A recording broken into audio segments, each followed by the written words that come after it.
Kaya po ang bawat isa na tayo dito kaya para sa aking information na tayo po'y manalangin. Ama naming Diyos na makapangyarihan sa lahat, siyang may lalang ng langit at lupa. Patuloy na pinupuri, sinasamba, tinadakila namin ang banal na pangalan sa hapon na ito. Lord God, bago nga po kami magpatuloy sa aming mga hilingin po sa inyo, Lord, alam po, nakikita mong karumihan sa aming mga puso. Pinihiling po namin na makalamisin po ito dahil ito ang mga nagiging balakid upang hindi mo marinig ang aming mga panalangin. Kaya Lord God, patawarin mo po nawa kami sa anumang kasalanan na doon. Gaya na pagpapatawad din po namin sa mga nagkasala sa amin. Lord, salamat po sa iyong presensya sa bulwagan nito. Malaya ang aking kumilos, Lord God, sa puso ng bawat isa. Ikaw po ang magpalambot sa aming mga matitigas ng puso, Panginoon. Magdama namin ang iyong tunay na pagmamahal sa bawat isa. Lord God, salamat po dahil ito po kami nagkakaisa. Na inilalapit muli, Panginoon, ang mga prayer requests, Panginoon. Ang patuloy na kagalingan ng anak ni Brother Alex, Lord God. Kilala mo po ang kanyang tatay, Lord, na faithful po sa iyo.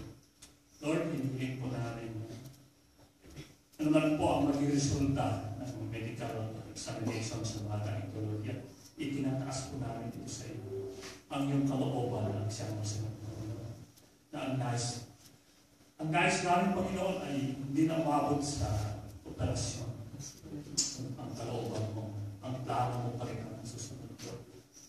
Ang hinihiling lang namin ay ang comfort sa pagluto. Sa mga ganitong sitwasyon, ang pagmamahal mo ang lumakap sa kanilang Panginoon. And Lord, ganoon din po sa salamat po sa iyong dinilig mo po ang aming panalangin kay Pinter Rosario, Panginoon, Lord. Dinilig mo po ang aming panalangin to finances mo na mayroon po libreng chemo na po siya. At patuloy po namin sa nilalapit sa iyo na tuluyan lang gumaling ang kanyang sakit. Sa amin po, palagay ay napaka-imposible, Lord, pero sa iyo po ay walang imposible. Dahil ikaw ay makapangyarihan sa lahat. Kaya salamat po, Panginoon, dahil sa iyo mga kamay namin siya nilalapit. Lord, salamat din po sa patuloy na gagalingan ni Sister Lisette. Salamat po dahil tunay na makapangyarihan. Walang imposible. Sa mga sino bang po may karamdaman sa hapong ito, Panginoon, sa bulwagan ito, nilalapit din po namin yung touch them, Lord God. Ang iyong mapagpalang kamay ang siyang umawak sa mga karamdaman ito upang tuluyan na po maayos mo yun. Ano bang pong problema po namin? Tinataas din po namin sa iyo. Sa aming mga pinakaharap, Panginoon, ang problema ng aming bansa, Lord God. Naniniwala kami na walang imposible sa iyo. Lord God, nagsimula na po ang kampanya para sa pinakamataas na leader sa aming bansa. Lord, we do pray na ang kalooban mo ay siyang susunod at siyang mananalo upang tuluyan na po magbago ang aming bansa ng Pilipinas. Tuluyan na magkaroon ng tunay na pagbabago.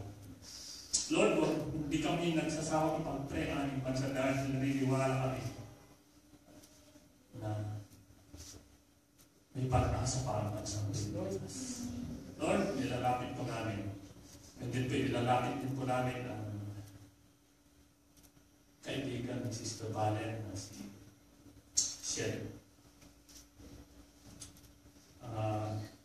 Siya rin ang opo, Panginoon, Lord God, na meron po siyang nararamdaman na hindi maganda, Panginoon.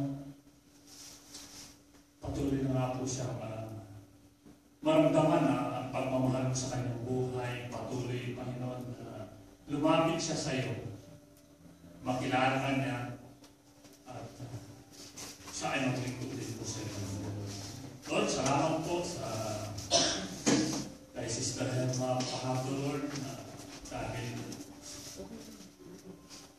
naniniwala kami na tuloy ng kagaling ng kanyang liver, Panginoon.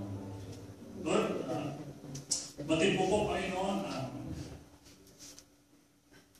ano bang pong problema ng bawat isa. Ano bang pong personal na problema ng aming mga pamilya, Lord, at sa ito namin pinataas na ito. Lord, salamat din po sa iyong salita na aming po maririnig sa hapong ito.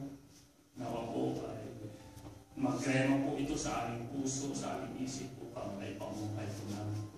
Salamat din po sa anak ni Brother Aldrin at Sister Riel, Panginoon, kung saan ay ididikit nila sa iyo sa araw na ito. Nawa ay lumaki ang bata ito, Panginoon, na may banal na takot po sa iyo. Nawa, Panginoon, ang mag-asawang ito ay maligay nila ang batang ito, palapit sa iyo. At yan din po ang kanyang mga sponsor, Panginoon.